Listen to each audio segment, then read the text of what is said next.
Hi everybody, welcome back to the Fashion Edit. It's your girl Ari. If y'all remember, we are in the September month, obviously. So this month we're going to be talking about textiles. Just to give a little of a refresher, the textile industry has multiple little sections that deal with the research, design, development, manufacturing, and the distribution of different textiles, fabrics, and clothing. Employers and companies that are in the textile industry, they tend to look for people who are innovative, detail-oriented, visual workers, organized, and are persuasive. In order to be in the textile industry, you are going to need some required skills. You're going to need creativity, artistic ability, some technical knowledge of the textile production, attention to detail, strong communication, negotiation skills, and project management skills. Now, last week we already talked about a colorist. This week, we're going to be talking about a textile dyer, which it may sound similar, but they're completely different. During my research, I found a few different definitions for a textile dyer. One that stood out to me the most was this one: a textile chemist who understands all of the interactions of fabrics and the colors that will be applied. It's the simplest definition that I found that covered basically everything, which obviously I will be getting into detail later in the video. The reason there's a whole separate job for dyeing and the processes of that is because there are a lot of factors to be considered in order to be successful in the dyeing process, like the type of fabric, the type of dye, and the temperature of the dye bath, which I'll get into later. If it's not done properly, it can lead to fading color, uneven color, and it can also damage the strength and the quality of the fabric that they're dyeing on. Before I move forward, I just want to give you all the definition of a dye bath, since you're going to be hearing it more in the video. Basically, they're just containers filled with dye that are used for dyeing textiles. Now, as I stated earlier, the temperature of the dye bath is one of the factors that are considered in being successful in the dyeing process. The reason for that is because a lot of dye compounds are destroyed by high heat. So if the heat is too high, then it's going to cause that uneven color. There are many responsibilities of a textile dyer, but I'm only going to name a few. So they operate and monitor dye machines. They also prepare chemicals in dye baths. They have to make sure that they're calculating the correct formula for the textile that they are dyeing on. They also create samples, and they conduct tests to make sure that the quality of the fabric when they dyed it didn't diminish. Now, there are a bunch of requirements to become a textile dyer. I'm not going to skip over any so that I am informing you to the full extent that you need to be, so hang on with me here. I'll be reading off of my list just to make sure that I don't miss anything.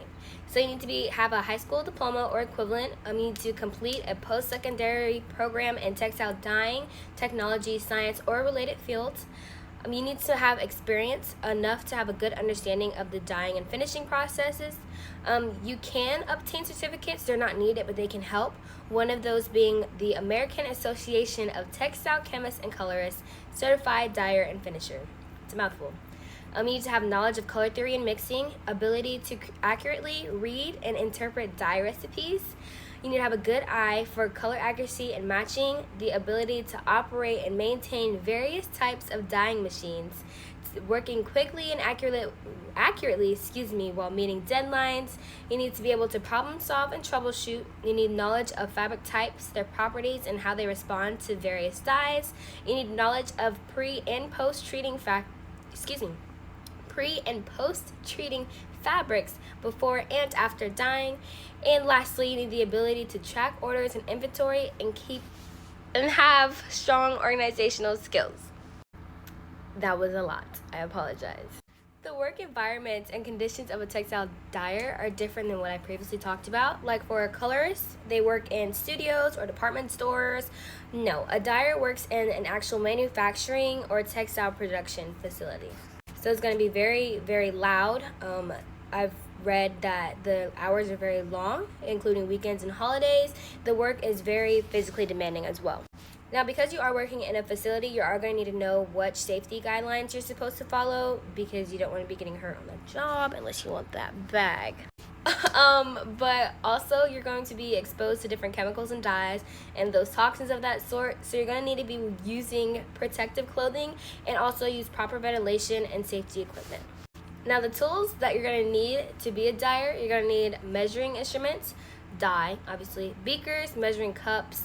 You're going to need dyeing tanks and pots, dyeing machines, stretching devices, sampling tools, testing and finishing equipment, and a different variety of chemical and lab equipment.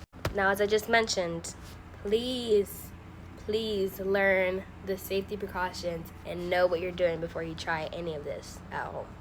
Moving on to the fun part, here are some jobs you can work as a dyer. You can be a cutter and assembler, a production planner. You can also be a technician for knitting, testing, labs, engineering, or weaving.